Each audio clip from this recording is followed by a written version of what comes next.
Le PMU, c'est quoi? Tout le monde connaît effectivement le PMU, en tout cas ce logo. C'est le premier opérateur et commercialisateur de paris hippiques en Europe. Pour rester sur quelques chiffres, ce sont 13 000, un peu plus de 13 000 points de vente qui accueillent 4 millions de clients quotidiennement.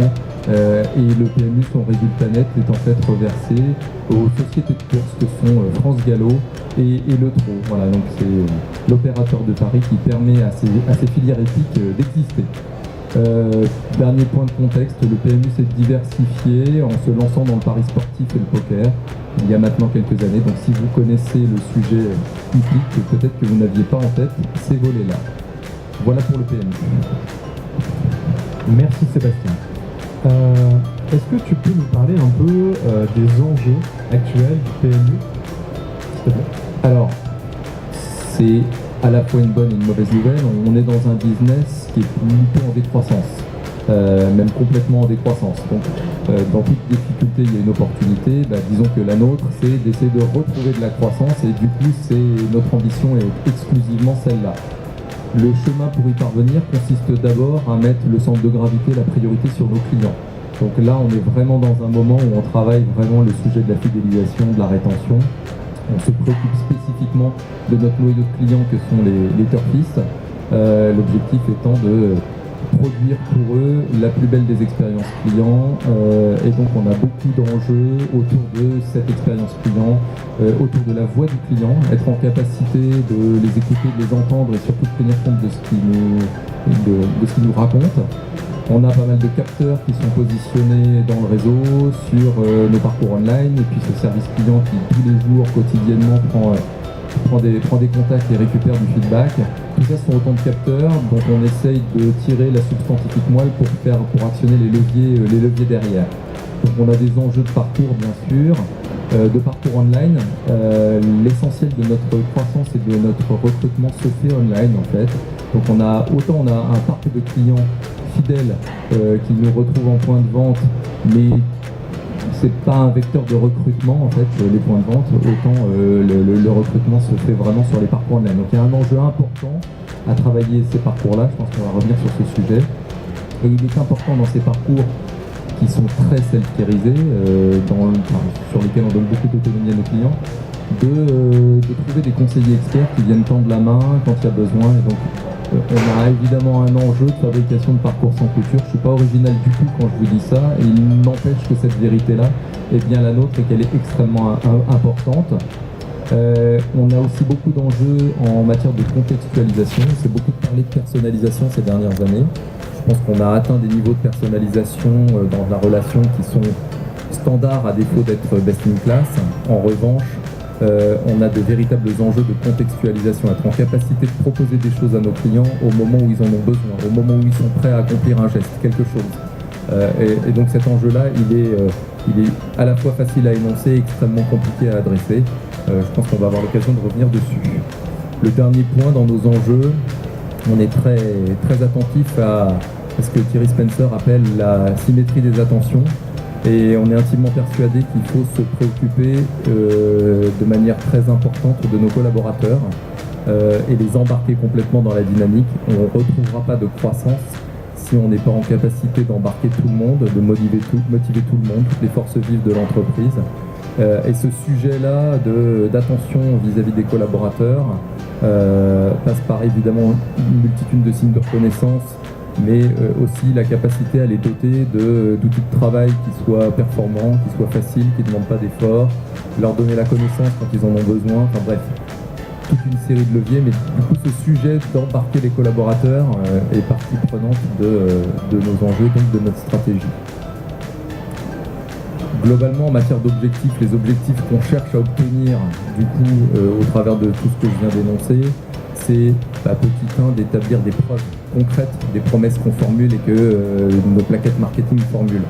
C'est très important de revenir sur ce point-là. Donc on est vraiment dans un moment où on simplifie, on rationalise, on revient au cœur, on revient à l'essentiel et surtout on cherche à démontrer et apporter la preuve du fait que nos promesses ne sont pas que des promesses complexes, inatteignables, assorties de toute une série de mentions légales qui font que, au bout du compte, les élus sont peu nombreux.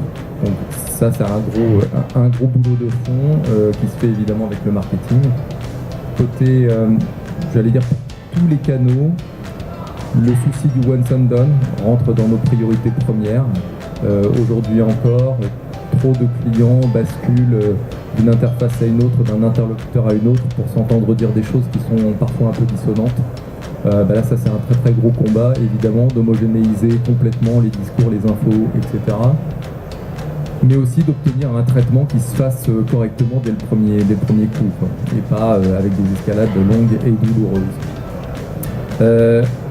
On développe aussi, on est évidemment convaincu, comme tout le monde, en tout cas tous les gens qui travaillent dans la relation client, que tous ces contacts entrants qui sont des contacts de demande d'information, voire de réclamation, si on considère la totalité des possibilités, sont en fait autant d'occasions d'apporter du conseil et potentiellement d'obtenir un incrément d'usage au bout du compte. Donc ça fait partie aussi de l'ensemble de la dynamique, de se mettre en posture, de bonifier tous ces contacts entrants en apportant le petit complément de conseil. Le tout étant très encadré, puisqu'on est sur un business, les jeux d'argent, qui est très encadré, avec une réglementation qui est très forte, très stricte, et on a une responsabilité sociale à ne pas faire n'importe quoi aux gens, et à pas les laisser sombrer dans l'addiction. Je pense que ça vous a pas échappé. Donc du coup, on doit faire ce conseil-là avec parcimonie, bon escient, et donc ça renvoie encore une fois à la contextualisation, la connaissance client, enfin bref, pas uniquement à une mécanique de rebond commercial sur un contact entrant. Bien compris, il y a une notion de qualité côté service client, il y a de l'émotionnel également dans la relation client. Est-ce que côté relation client, il y a des moyens particuliers mis en œuvre pour atteindre ces enjeux et ces objectifs? On en a parlé, il y a la contextualisation effectivement, mais est-ce qu'il y a d'autres billets utilisés au PMU qui potentiellement pourraient intéresser aussi notre audience? Oui. Ne nous y trompons pas, le premier des travaux à mener, sont des choses extrêmement fondamentales, extrêmement simples, là encore, à énoncer, mais sur lesquelles il ne faut pas lâcher, il faut garder ses nerfs. En tout cas, nous, c'est notre sentiment. Typiquement, on investit beaucoup dans cette relation client, et le premier des investissements, ça passe par l'accessibilité, la joignabilité. C'est une lapalissade, mais le premier truc qu'un client vous reproche, c'est le fait que vous ne soyez pas joignable, bien sûr, ou que ça se fasse avec des délais de traitement qui soient un peu importants. Donc, tout le reste, c'est de la littérature si ce morceau-là n'est pas correctement adressé. Et donc, côté relation client, c'est notre défi du quotidien. Alors, ça renvoie à deux choses. Évidemment, il faut de l'outillage, etc., mais il faut un dispositif de planification qui soit digne de ce nom, qui soit extrêmement expert, robuste, et puis une supervision temps réel qui puisse nous permettre de nous adapter aux aléas. Voilà, j'enfonce un peu des portes ouvertes, mais sincèrement, la recherche de l'enchantement client, etc., n'est possible qu'à la condition que les investissements de base soient à la hauteur des attentes des clients. Et pour moi, ça en fait partie de manière extrêmement importante. De la même manière qu'il y a un autre chantier sur lequel il ne faut rien lâcher, c'est le sujet de la formation, de l'expertise des conseillers et la connaissance qu'on peut leur apporter en temps réel sur tout ce qui bouge dans l'entreprise, les offres, les process, etc. Donc avoir un système ou un dispositif de knowledge management, de base de connaissances qui soit réellement exploitable en temps réel, c'est un défi qui est particulièrement important. Ça renvoie du coup, au-delà du côté statique de la chose, ça renvoie à des choses un peu automatisées, à des notions de bots, etc. Puisque c'est évidemment un pan sur lequel on peut travailler pour faciliter considérablement et de self-care pour le PMU qui met à disposition un ensemble d'informations à ses clients depuis ces différents espaces utilisés. Avec cet enjeu de symétrie toujours, ce qu'on raconte à nos clients, c'est la même chose que dont nos conseillers doivent pouvoir disposer, sachant qu'il y a un petit bout en plus, c'est en fait les process, les procédures internes, évidemment. Oui. Cette formation continue, c'est pareil, c'est un investissement fondamental sur lequel il faut là aussi, à mon sens, ne rien lâcher. Deux autres chantiers très importants, du coup vous l'avez compris, qu'on enclenche. Un, j'en ai parlé, c'est la refonte des parcours online. Là pour le coup il y a de l'évolution permanente sur cette thématique-là. Les stars de l'expérience client en la matière ne cessent de rehausser le niveau de jeu et du coup créer un niveau d'exigence client qui est très important. En gros, on est tous en train d'éduquer les mêmes personnes, les mêmes clients avec à peu près les mêmes recettes. Certains sont plus avancés que d'autres, mais oui, les parcours digitaux, ils sont de plus en plus utilisés et il y a un niveau d'exigence qui est de plus en plus important vis-à-vis de ça. À côté de ces parcours digitaux, on a quand même cette spécificité d'un réseau de points de vente qui est très dense, plus de 13 000 points de vente. Là, on a carrément un enjeu de refonte de l'expérience client au point de vente. Je pense que vous êtes tous passés devant un bar tabac PMU. Voilà, vous n'avez pas forcément toujours eu envie de rentrer dedans. Or, on aimerait bien que vous ayez envie de rentrer dedans. Donc, on a un véritable enjeu de modification importante de cette expérience en point de vente. Et puis, on a enclenché des projets clés, évidemment, pour se doter d'une relation client très horizontale, très traversante dans l'entreprise, qui permettent de bien bosser sur, de bien prendre en considération l'attendu du client et bien comprendre qui il est, ce qu'il attend. C'est un gros projet de CRM, qui consiste à doter le marketing relationnel, les canaux distants comme le service client, mais aussi les points de vente, d'un même CRM avec une même vue client, une même capacité à l'enrichir avec des données qui sont ensuite réutilisables en boucle, justement par ce marketing relationnel. Et puis j'insiste aussi énormément sur le feedback management, je l'évoquais tout à l'heure.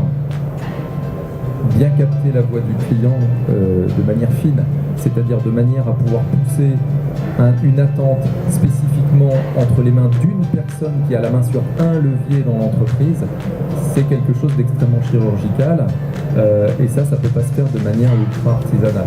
Donc là, je vous l'annonce, on est encore dans le monde de l'artisanat au PMU, avec la ferme intention de basculer dans l'autre monde.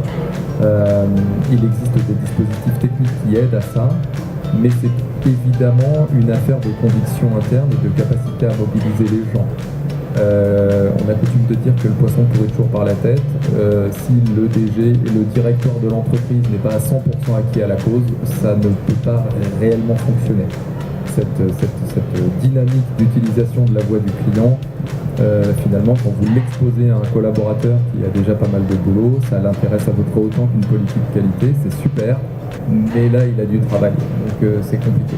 Donc pour casser cette logique-là, c'est important évidemment d'être dans la conviction, dans la pédagogie et de revenir sur ce sujet, mais c'est important de le faire avec des données tangibles, avec des vrais avis clients, avec du vrai contenu, de les exposer constamment à ce contenu-là et de leur donner les moyens à tous ces collaborateurs d'activer des leviers précis derrière.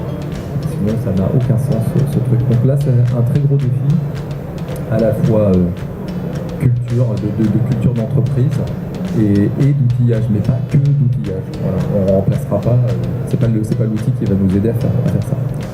Peut-être le dernier point, c'est qu'on ne s'est interdit aucune expérimentation, ça aussi ça fait partie de notre modèle de transformation, c'est plutôt de tester, on est vachement dans le test and learn, et donc on va tester des trucs. Et du coup, on a testé pas mal de choses avec d'autres qui commencent à faire recette.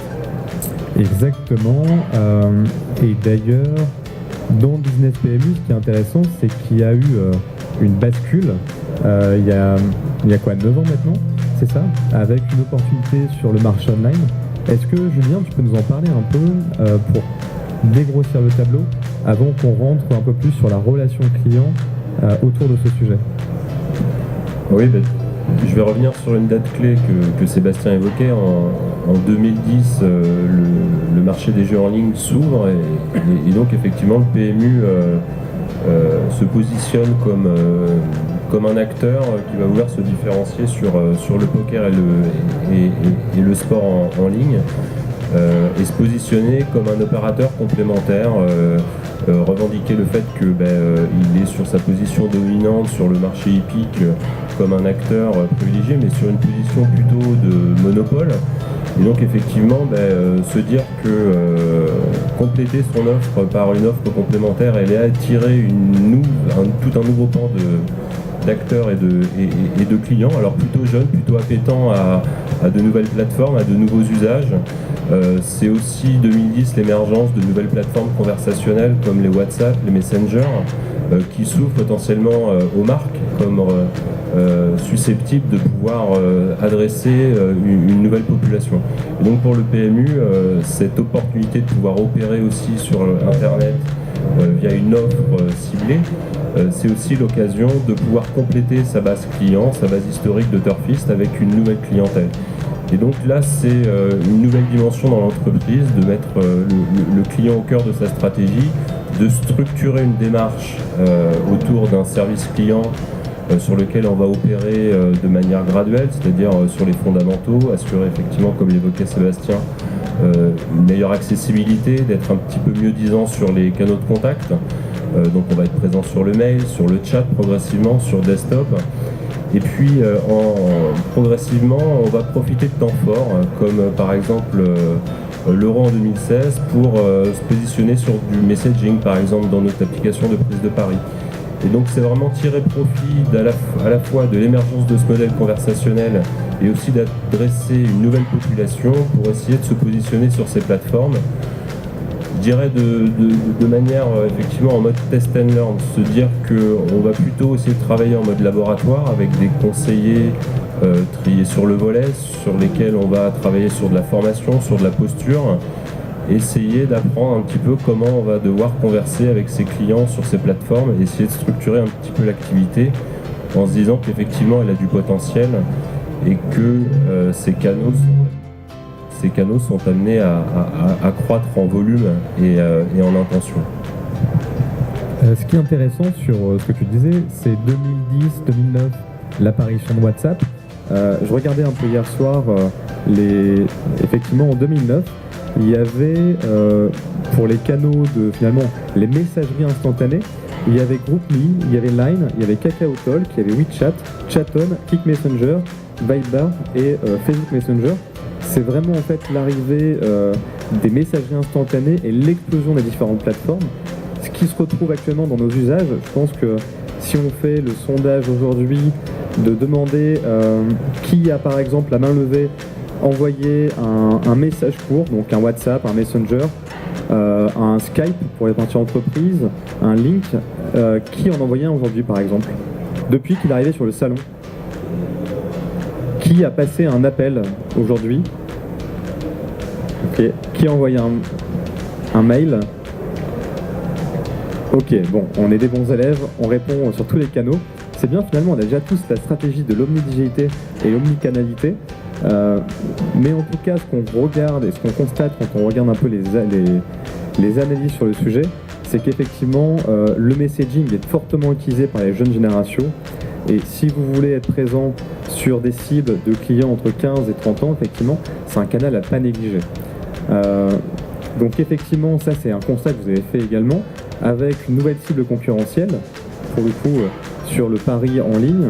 Et du coup, vous êtes parti sur cet aspect conversationnel, mais que vous avez intégré directement dans vos applications mobiles, et vous n'êtes pas passé par exemple par une plateforme comme Facebook Messenger, qui s'est lancée en avril 2016 par exemple, donc proche du temps fort de la mise en place en fait de ce canal chez vous. En fait, je dirais qu'on a travaillé en parallèle sur l'ensemble de ces usages. C'est que c'est à la fois l'émergence d'une présence sociale assumée du PMU sur ses pages Facebook et le fait qu'effectivement, progressivement, les clients commencent à nous interpeller sur ces univers et embrayer sur des problématiques du SAV. Et donc le flux commence à croître et donc il est clair et net qu'effectivement Messenger s'impose comme un canal, comme un autre, one-to-one, sur lesquels il faut être présent et devoir traiter les interactions. Twitter, c'est un peu la même chose, de par le fait de l'activité de l'entreprise et des univers de jeu, on commence à recevoir des messages privés. Donc progressivement, effectivement, vient se structurer une présence client qu'il faut prendre en charge, professionnaliser vis-à-vis de nos conseillers, et donc on les mène progressivement avec un accompagnement sur mesure de nos conseillers par le biais de la création d'un pôle autour de la relation client digitale. Et je dirais que ça se mène en parallèle avec l'émergence et une volonté de travailler aussi sur tout ce qui est self-care, self-service, puisqu'on commence à mesurer le potentiel de ces plateformes et on se dit que si on ne mise pas aussi sur tout ce qui est self-service, c'est-à-dire se remettre un petit peu dans les bonnes pratiques du marché, avoir une e-learning digne de ce nom, avoir des contenus enrichis, travailler à leur accessibilité, leur réintégration dans nos parcours clés, sur la prise de pari, sur de l'ouverture de compte par exemple, sur de la gestion de compte. Puisque si vous êtes client d'un opérateur de jeu, vous le savez, ouvrir un compte, c'est obéir à quelques règles, envoyer une carte nationale d'identité, un RIB-IBAN qui doit être validé, qui rentre dans un circuit qui peut être assez déprimant et un peu frustrant pour le client. Et donc c'est autant d'interactions et de questions qui peuvent se poser de la part du client. Et donc l'idée, c'était de pouvoir proposer un panel de canaux de contact qui puisse aller à l'ensemble de nos populations de clients, du plus digital au plus classique, qui lui son service client qui parie en point de vente, ça reste le titulaire, le buraliste, et finalement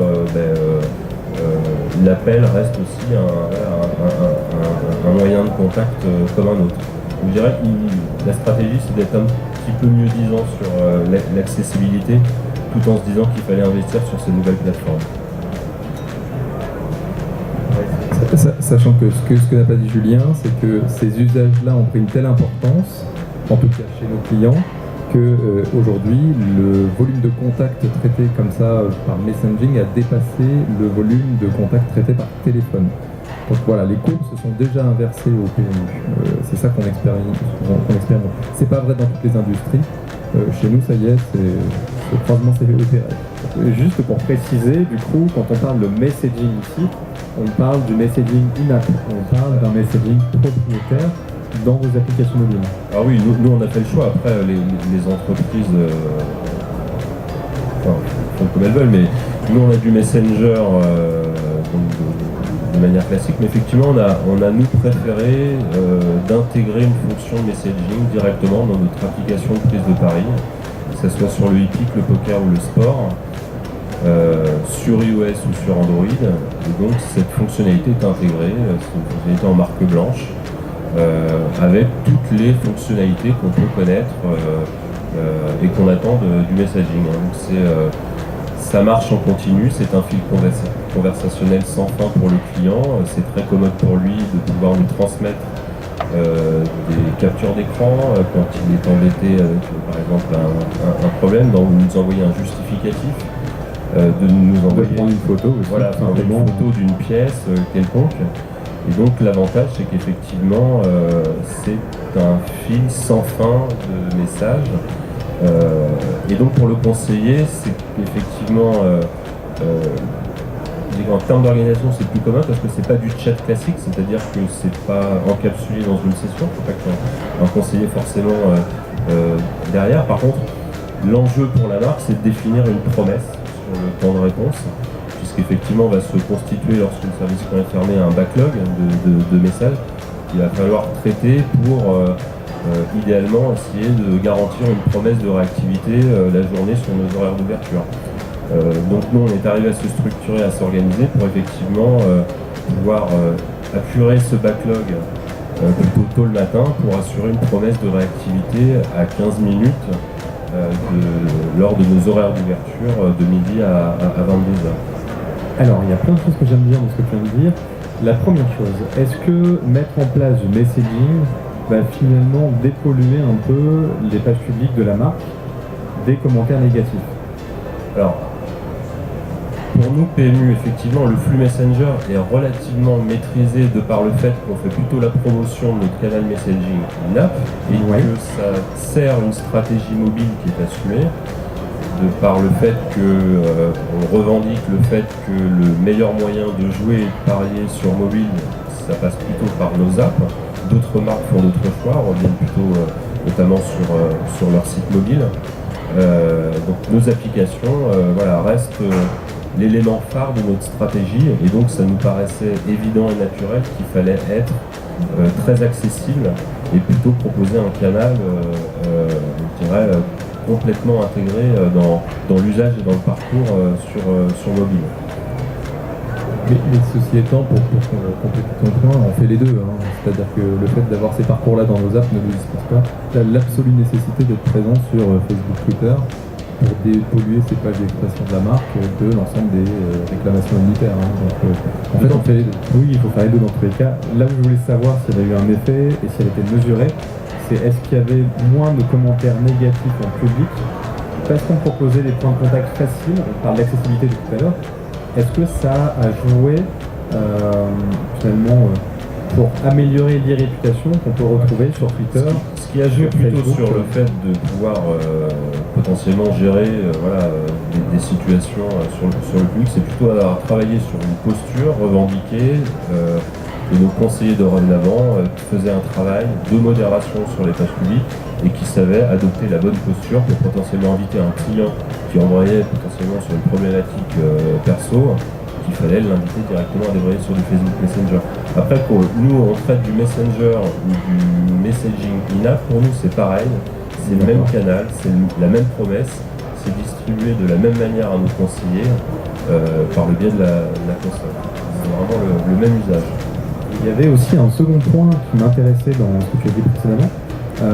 Effectivement, vous faites du Facebook Messenger en relation client, vous faites également du messaging in-app, donc dans l'application, un canal qui est asynchrone et qui est live finalement en fonction des disponibilités de chacun, du conseiller comme du client. Est-ce que pour vous, il y a un intérêt d'utiliser plus le messaging in-app que Facebook Messenger? Par exemple, je sais qu'il y a de l'authentification quand on est connecté dans l'application. Est-ce que ça vous sert, ça vous facilite en tout cas le travail côté relation client? Alors oui, parce que Messenger, on est quand même tributaire des infos que vient nous envoyer Facebook. Or, le messaging, effectivement, il est intégré dans nos apps et pour faciliter la vie de nos conseillers et leur traitement, on va pouvoir effectivement, par exemple, pour un client connecté, avoir un certain nombre d'informations pour à minima l'authentifier, le reconnaître, disposer d'où il vient, de quel univers, et pouvoir disposer d'informations de contexte qu'on va remonter directement dans la console pour que le conseiller puisse appréhender plus simplement d'où le client vient et à quelle problématique il est confronté, quoi.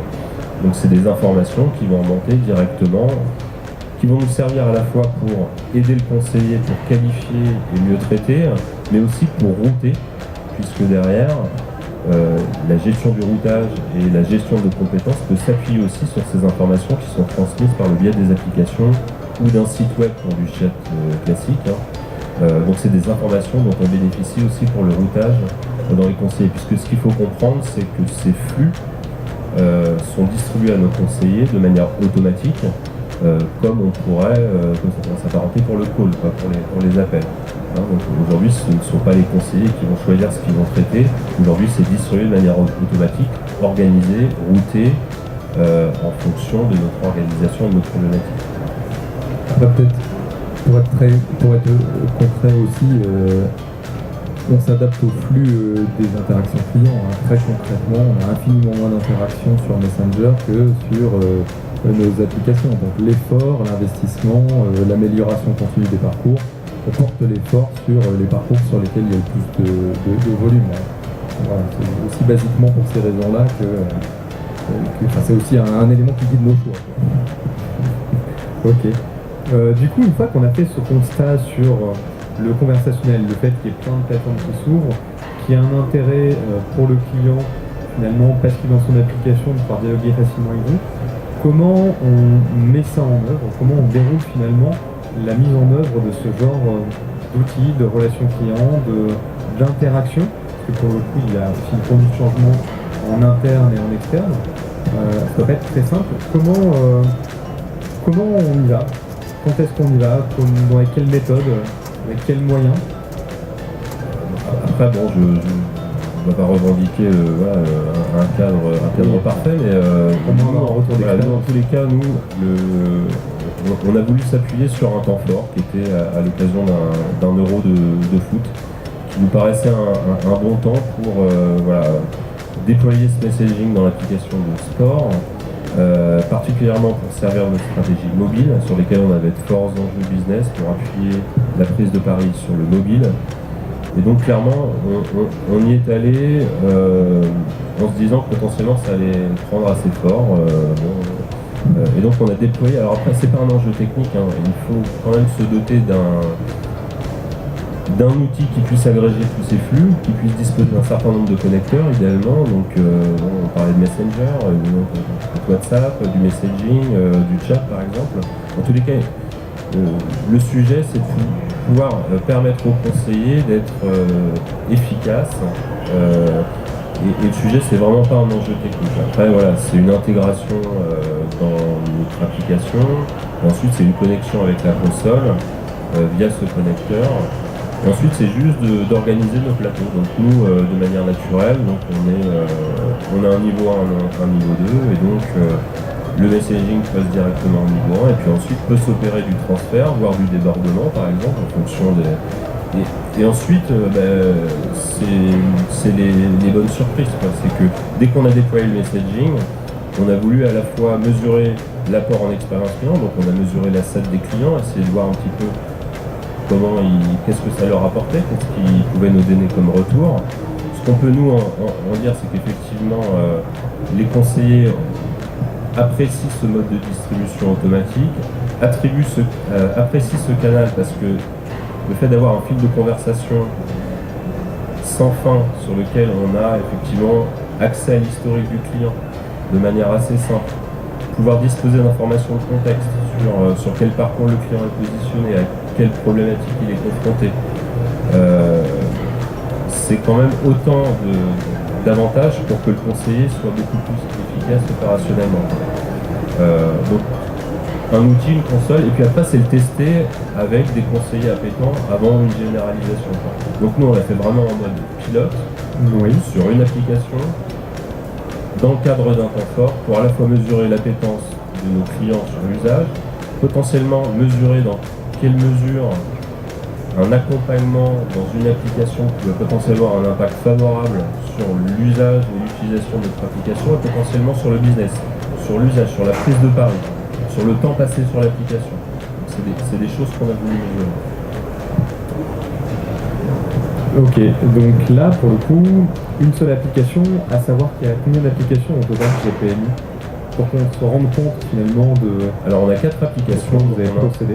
Alors on a 4 applications, donc en fait, fort de ce pilote sur le sport et des conclusions qui étaient plutôt favorables, clairement on a eu un très fort taux d'adoption sur le messaging, plutôt au détriment de canaux comme le mail ou le chat classique par exemple. Oui. C'est-à-dire que dans l'usage, les clients vont utiliser typiquement le messaging comme un second écran aussi. C'est-à-dire qu'ils peuvent continuer à parier par exemple sur desktop, sur un PC, mais potentiellement contacter le service client avec du messaging. C'est aussi ce qu'on a pu constater, observer. Ensuite, ce qu'on a pu observer, donc, c'est confirmer qu'effectivement, un client qui bénéficiait d'un accompagnement via messaging, dans son parcours, passait plus de temps et pariait plus en volume et en valeur dans son tunnel de prise de pari sur cette période. Donc, quoi qu'il en soit, le messaging nous a paru évident comme un canal qu'il fallait déployer, généraliser sur nos 3 applications, le poker, l'hippique et le sport, sur iOS et Android. Donc c'est ce qu'on a fait progressivement. On l'a fait d'abord pour nos clients en mode connecté, et puis ensuite on l'a ouvert à nos prospects sur l'ouverture des comptes. Ok. Tout à l'heure on avait parlé d'un engagement côté relation client. Là également il y avait un engagement de délai de réponse. Parce que pour le coup le chat c'est un canal où on s'attend à une réponse immédiate. On est comme sur la téléphonie, il y a un conseil de dispo à l'instant T pour répondre aux collaborateurs. Là, on est sur du messaging, la messagerie instantanée. Pour le coup, il n'y a pas forcément besoin d'avoir un collaborateur en face. Typiquement, il est minuit, je joue au poker. Je vous pose une question. Comment vous avez finalement répondu à cette attente d'immédiateté, de réponse en tout cas, par rapport à ce canal ? Est-ce qu'il y a des messages automatiques? Est-ce qu'il y a des conseillers disponibles? Alors après, effectivement, donc il y a des messages automatiques, donc on est assez transparent avec nos clients pour dire qu'effectivement des services clients est fermé la nuit, mais par contre on accuse réception du message. Et en fait, il n'y a pas tellement de stress à avoir vis-à-vis de ça, puisque c'est inscrit dans l'usage. Nos clients ne découvrent pas avec ce qu'on leur propose en messaging dans nos applications l'usage de la messagerie instantanée. Ils sont utilisateurs de WhatsApp, utilisateurs de messaging, donc les notifications, Ils connaissent en fait. Ils connaissent. Donc effectivement, à minima, effectivement, il faut accuser réception des messages, être assez transparent sur le fait qu'on est fortement réactif sur nos horaires d'ouverture. C'est juste des questions d'organisation derrière. C'est que va se constituer donc la nuit un backlog, c'est entre le mail et l'instantané, donc un backlog de messages qui va se constituer, et donc il va falloir l'évaluer, faire des modèles prévisionnels pour effectivement se dire dans quelle mesure je dois staffer mon plateau pour pouvoir assurer une promesse et sur laquelle nous on va communiquer, se dire à partir de midi, notre promesse de réactivité c'est au quart d'heure. Et donc pour assurer cette promesse de réactivité, ça veut dire que avant midi, on aura épuré l'intégralité du backlog de la nuit sur l'ensemble de nos applications pour assurer cette promesse.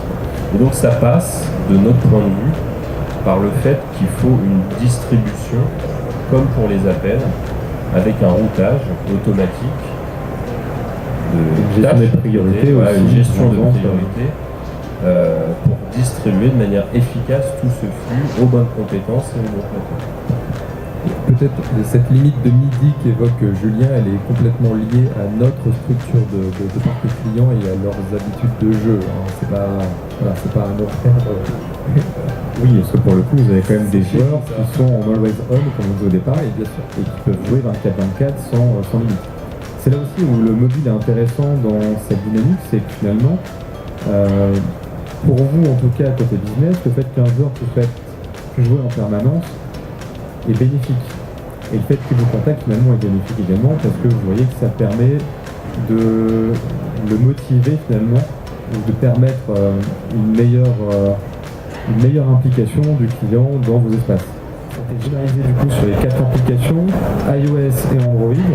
Actuellement, du coup j'ai entendu dire, ça avait pris 41% de l'ensemble de vos échanges, c'est ça? Est-ce qu'on peut donner des chiffres par rapport à d'autres canaux? Donc, ce qu'on peut juste dire, c'est qu'effectivement aujourd'hui, sur les canaux en 3, effectivement, donc si on prend le messaging in-app plus Messenger, qui pour nous est un canal conversationnel, c'est effectivement notre canal numéro 1 de contact. C'est le moyen de contact privilégié par nos clients. Et donc devant les appels. Donc effectivement, ça prouve qu'effectivement il y a vraiment un fort taux d'adoption. Donc il faut être assez vigilant sur ce taux d'adoption et sur le fait que quand on lance du messaging, on ouvre un canal de contact et que c'est clairement de l'additionnel. Faut pas se mentir. Il n'y a pas de remplacement. Il n'y a pas de remplacement. Il y a un effet d'aubaine sur effectivement du mail, un petit peu du chat.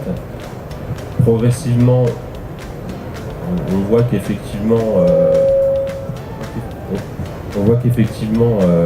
l'adoption se confirme sur ce messaging, effectivement, et on voit qu'un pan du parc client va privilégier ce canal, mais effectivement quand on ouvre un canal, c'est clairement du flux additionnel. C'est pour ça que pour moi dans la stratégie de déploiement du messaging, il faut travailler aussi sur cette stratégie de self-service, systématiser les passerelles vers le self-service aussi dans les réponses qu'on va apporter sur le messaging.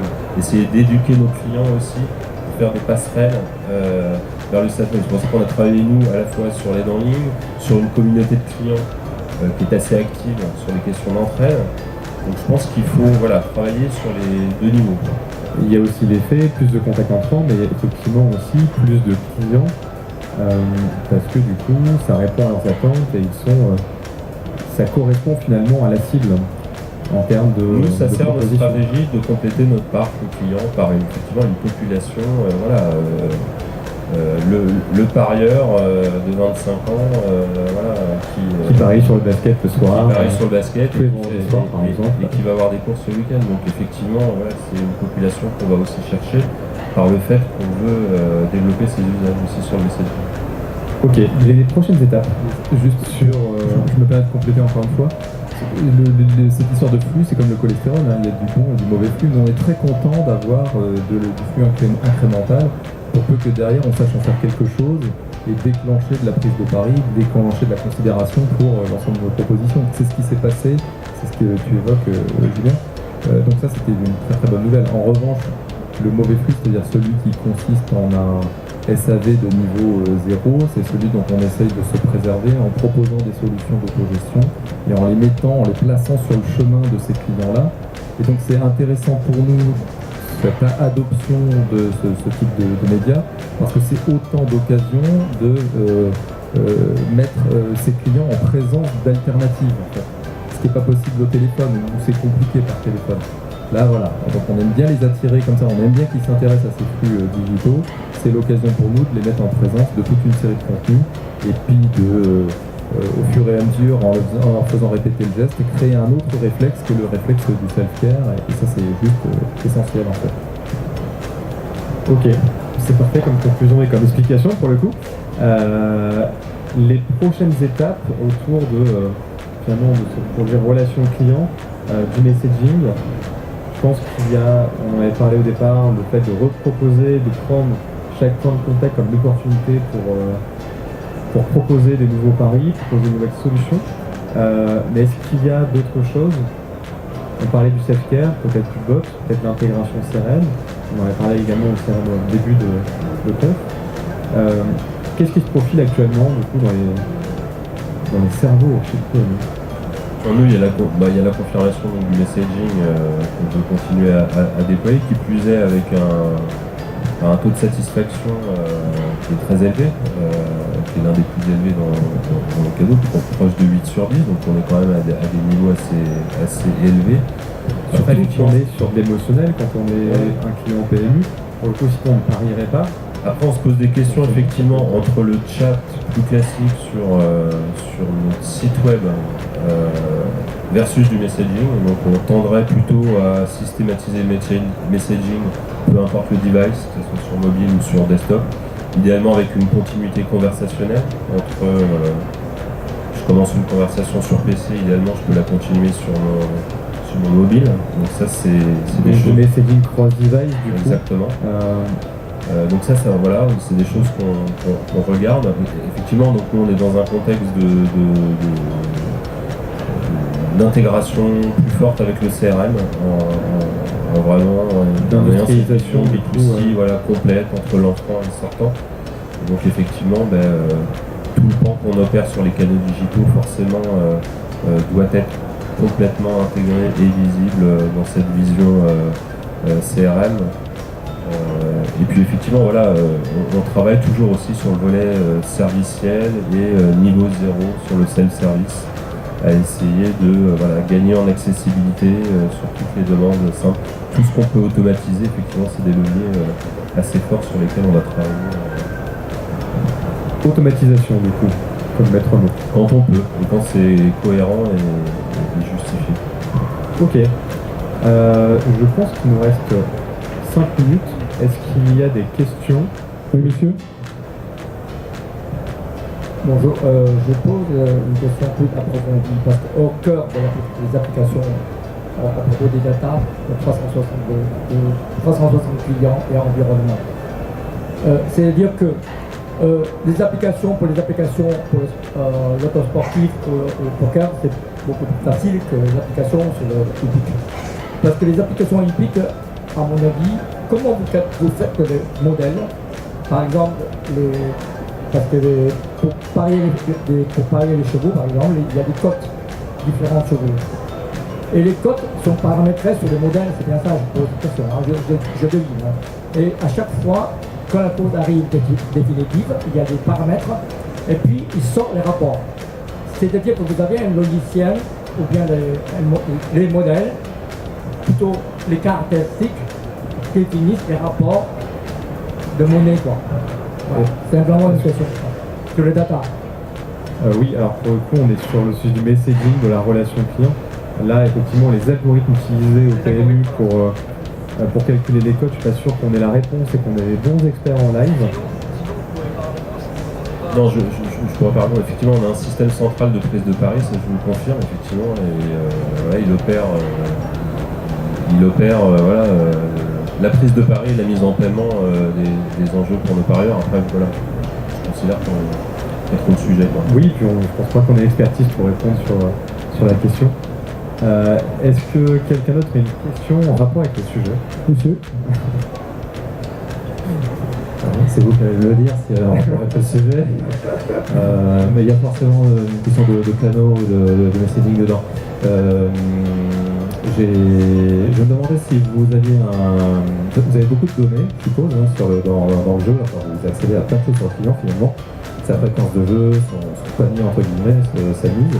Est-ce qu'à partir de ça, vous définissez une valeur client? Je suis persuadé que vous avez une segmentation. Est-ce que vous avez une valeur client, une valeur future? Et est-ce que vous adaptez votre service, votre relation client en termes de priorisation de traitement, de rapidité, de réactivité, de proactivité? Est-ce que vous l'adaptez en fonction de cette valeur du client? Alors oui, sauf que sur une échelle de 5, on doit être à 1 ou 2 en fait. C'est-à-dire qu'il nous reste encore beaucoup de choses à traiter, à utiliser pour pouvoir à aboutir à une proposition qui soit vraiment segmentée de manière beaucoup plus fine. Oui, aujourd'hui, on a une segmentation valeur. Sur cette base-là, on ne propose pas exactement la même chose aux très très gros clients et au reste du monde. On a une granularité qui est trop lâche, qui n'est pas assez fine. Et donc on a un gros enjeu de segmentation. Tout ce qu'on évoquait là sur ce projet de CRM, etc., en complément de la construction d'un data lake et de la mise en œuvre d'un système de BI, d'ingestion, etc., c'est justement toute cette chaîne-là, on est en train de la construire pour arriver à cette segmentation et à cette contextualisation que j'évoquais en début de séance. Et du coup adapter tout le reste en fait, tout le dispositif de production potentiellement. Les temps de traitement, les délais d'attente, le niveau d'expertise des conseillers, les contenus qu'on va pouvoir pousser et en fonction de leur pertinence, etc., etc. On a ce schéma-là, honnêtement, on ne va pas pouvoir faire, vous apporter beaucoup de feedback sur le sujet parce qu'on est un peu au début de l'histoire, je trouve. Merci, on va entendre d'une question éventuellement rapide et une réponse rapide.